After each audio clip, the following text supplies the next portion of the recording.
Hello, good evening to all. Welcome back to our channel. How are you? I hope you all are good and hope you do your work well. So, इससे पहले हमने अपने जो 5 chapter हैं education psychology, इसमें हमने अपने 5 chapter कर लिए हैं। जो हमारा हाफ ईयरली जो सिलेबस है वहाँ तक हमने कंप्लीट कर लिया है। फर्स्ट जो है ये है 18वां चैप्टर साइकोलॉजी में, 19, 20, 21 और 22। तो उम्मीद है कि आप सभी ने यहाँ तक अपना वर्क अच्छे से कर लिया होगा। इसके बाद अब हम अपना पार्ट फर्स्ट जो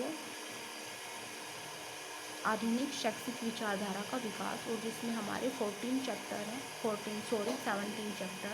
है, वो हम अब स्टार्ट करेंगे। तो आज हमारा जो शैक्षिक विचारधारा का विकास, इसमें हमारा प्राचीन कालीन भारतीय शिक्षा जो चैप्टर है वो स्टार्ट होता है। तो इसमें हम 2 लॉन्ग और 2 शॉर्ट क्वेश्चन करेंगे जो हमारे पूरे लेसन को कवर कर लेंगे। और पूरे जो लेसन में जो मेन है ये 2 ही क्वेश्चन है, तो आप उनको अच्छे से याद करेंगे। सबसे पहला हमारा जो क्वेश्चन है वो है क्वेश्चन नंबर 3, प्राचीन भारतीय शिक्षा की मुख्य विशेषताओं का उल्लेख कीजिए। प्राचीन भारतीय जो शिक्षा है, देखो मैं आपको बता दूं, एजुकेशन जो है वो हमारे जो भारतवर्ष है इसका एक मुख्य हिस्सा पहले से ही रहा है। जो वैदिक सभ्यता है उस टाइम पे भी जो शिक्षा है उसको बहुत ज़्यादा स्थान दिया गया था, और उस टाइम पे स्कूल्स नहीं होते थे। उस टाइम क्या होते थे, गुरुकुल, घाटिका, मठ। तो उस टाइम की जो संस्था थी हमारे एजुकेशन प्राप्त करने की, वो ये हुआ करती थी।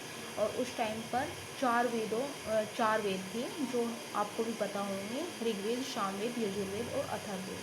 तो ये तो थी थोड़ी सी लेसन स्टार्ट करने से पहले की नॉलेज। तो हम अब अपने क्वेश्चन पर आते हैं। तो लेट्स स्टार्ट द क्लास। प्राचीन भारतीय शिक्षा की मुख्य विशेषताएं निम्नवत है। इसमें सबसे पहला जो मेन हेडिंग है वो है शिक्षा विभिन्न संस्कारों का प्रचलन एवं महत्व। तो उस टाइम पर, वैदिक टाइम पर क्या हुआ करते थे, संस्कार हुआ करते थे जो मुख्यतः 3 थे।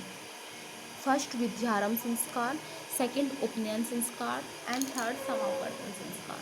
जो विद्यारंभ संस्कार है वो बच्चे को विद्या को, मतलब स्कूल जाने से पहले, गुरुकुल जाने से पहले दिया जाता था। और इसमें जो बच्चे की एज हुआ करती थी वो 5 वर्ष हुआ करती थी। और इसको क्या बोला है, अक्षर स्वीकरणम संस्कार, मतलब अक्षर को स्वीकार करने से पहले का संस्कार। और इसमें क्या हुआ करता था, इस संस्कार में एक पारिवारिक जो समारोह है, मतलब एक फैमिली फंक्शन क्या किया जाता था, आयोजित किया जाता था। और उसमें क्या होता था, बहुत सारे गुरु कुल देवता ये आकर देवी देवताओं की उपासना किया करते थे। तो ये हुआ आपका विद्यारंभ संस्कार। इसके बाद जो सेकंड संस्कार है वो है उपनयन संस्कार। प्राचीन कालीन या वैदिक सभ्यता में क्या हुआ करता था, उपनयन मतलब बच्चे को गुरु के पास, गुरुकुल में जब एडमिशन दिलाया जाता था या गुरु के पास भेजा जाता था, तो वो होता था उपनयन संस्कार। उस टाइम में बच्चे को गुरुकुल में रहना पड़ता था। तो ये उपनयन संस्कार था, और उसमें बच्चे को विभिन्न प्रकार की शिक्षाएं दी जाती थी।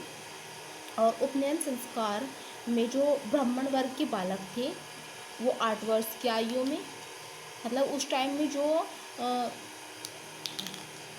4 वर्गों में बांटा गया था सभी को। एक था ब्राह्मण, अक्षत्रिय, वैश्य एंड शूद्र। तो ये 4 क्या होती थी, जैसे कास्ट बोलते हैं ना, तो उस टाइम में इन 4 में बांटा गया था। तो जो ब्राह्मण वर्ग के बालक थे वो उपनयन संस्कार 8 वर्ष की आयु में प्राप्त करते थे। अक्षत्रिय मतलब जो योद्धा होते थे, राजा महाराजाओं के बच्चे होते थे, वो 11 वर्ष की आयु में। वैश्य वर्ग के बालकों का 12 वर्ष में हुआ करता था। मतलब ये संस्कार। और इसमें शूद्र के बारे में नहीं बताया गया है। शायद उस टाइम में शूद्र जो बच्चे हुआ करते थे, जो सबसे निचली कास्ट हुआ करती थी, उसको माना गया था, तो उसमें उनको ये संस्कार नहीं दिया जाता था। इसके बाद समापवर्तन संस्कार, जब बच्चा अपनी जो एजुकेशन है, जो उसे शिक्षा लेनी थी, उसको पूर्ण कर लेता था, उसको क्या बोलते थे, समापवर्तन संस्कार। और ये कौन सी एज होती थी, ये 25 वर्ष की आयु होती थी। और इसमें बच्चा घर लौटता था, मतलब ब्रह्मचर्य आश्रम से गृहस्थ आश्रम में प्रवेश करता था।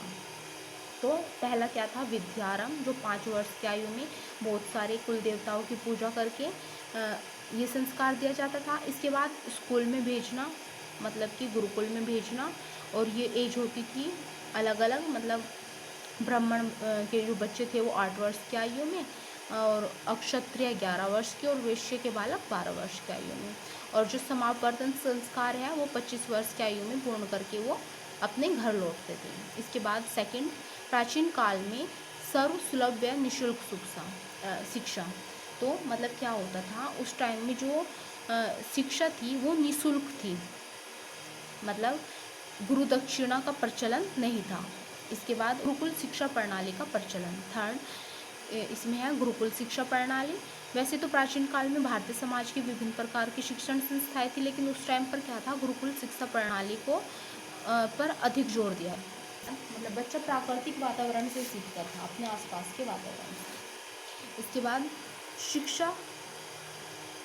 शिक्षा का बाहरी नियंत्रण से मुक्त होना। प्राचीन कालीन भारतीय शिक्षा प्रणाली की एक उल्लेखनीय जो विशेषता है वो ये भी है कि ये जो बाहरी नियंत्रण था उससे मुक्त था, मतलब कि इस पर किसी भी राज्य या किसी सत्ता का कोई नियंत्रण नहीं था। ये नहीं था कि किसी राजा ने यहाँ पर क्या किया, राजा के अकॉर्डिंग ये अपनी शिक्षा दे रहे हैं, या किसी भी मतलब सत्ता के अधीन है। तो ये क्या था, बाहरी नियंत्रण से बिल्कुल मुक्त। जो इनको करना था ये अपने हिसाब से, उसी हिसाब से बच्चे को शिक्षा दिया करते थे। छात्र जीवन संबंधी निर्धारित नियमों का पालन, इसमें कुछ बच्चों को नियम का पालन करना होता था, जैसे कि छात्रों के खान पान संबंधी नियम। मतलब इसमें क्या होता था, बच्चा मांस, मंदिरा, मादक पदार्थ, इन सभी चीज़ों से क्या रहता था, दूर रहता था। छात्रों की दिनचर्या संबंधी नियम, इसमें कुछ बच्चे की दिनचर्या की, सुबह के टाइम किस टाइम उठना है, पूरे दिन में उनको कौन कौन सी धार्मिक क्रियाएं करनी है, रात में कैसा भोजन करना है, ये सारी चीज़ें ये वहाँ के गुरु जैसा बोलता था, जो वहाँ गुरुकुल में नियम थे उसके अकॉर्डिंग इनको करना होता था। छात्रों की आदतों संबंधी नियम, मतलब कि सादा व सरल जीवन व्यतीत करना, किसी से भेदभाव न करना, ये, और धर्म को प्राथमिकता न देना, निर्धन या निम्न वर्ग के लोगों के साथ कोई भेदभाव न करना।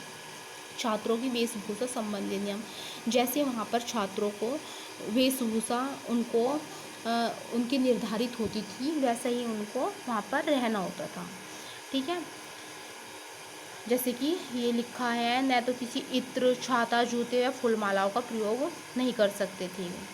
जो वहाँ का साधारण जीवन था उसी के हिसाब से रहना होता था। छात्रों के आचार व्यवहार संबंधी नियम, कैसा उनका वहाँ पर व्यवहार होना है, जैसे कि आत्म संयम, शिष्टाचार, नम्रता, ब्रह्मचारी आश्रम को मानना, तो ये सारी चीज़ें भी उसी में इंक्लूड की गई है। इसके बाद हमारा जो 6 पॉइंट है वो प्राचीन काल की शैक्षिक वातावरण। प्राचीन काल में जो शिक्षा का वातावरण कैसा था, मतलब जो वहाँ पर शिक्षा का वातावरण था वो प्राकृतिक चीज़ों से संबंधित था। अच्छे मौसम में कक्षाएं जो वृक्ष की छाया होती थी उसके नीचे होती थी, और क्या था, वर्षा ऋतु में किसी भी प्रकार के साधारण आच्छादन की व्यवस्था अवश्य होती थी। मतलब वहाँ पर जो प्रकृति वातावरण निर्धारित करती थी उसके अनुसार होता था। ये नहीं कि इसमें कुछ कठोर नियम का ही पालन करना है कि बच्चों को क्लास के अंदर ही शिक्षा दी जाएगी, नहीं। ये बच्चे को वातावरण जो था वहाँ का उसके अकॉर्डिंग वहाँ पर उनको एजुकेशन दी जाती थी। मौखिक शिक्षण विधि, वहाँ पर क्या था, बच्चों को जो मंत्र थे, कौन से मंत्र, जो ये वेदों के मंत्र थे, उनका उच्चारण करवाया जाता था, याद कराया जाता था, कंठस्थ कराया जाता था, न कि इनको लिखवाया जाता था। और इसी तरीके से वहाँ की जो शिक्षा प्रणाली थी वो थी। कक्षा नाट्य पद्धति का प्रचलन, इसमें क्या था, इसमें शिक्षकों के द्वारा उच्च कक्षाओं के कुछ विशिष्ट प्रतिभा संपन्न छात्रों का चुनाव करके उनसे नाटक कराया जाता था, उनको नायक बनाया जाता था। इस तरीके की वहाँ की शिक्षा थी। आदर्श गुरु शिष्य संबंध, ये आपका शॉर्ट में भी पूछा जा सकता है कि वैदिक सभ्यता में या प्राचीन सभ्यता में गुरु शिष्य का संबंध कैसा था। तो गुरु और शिष्य का संबंध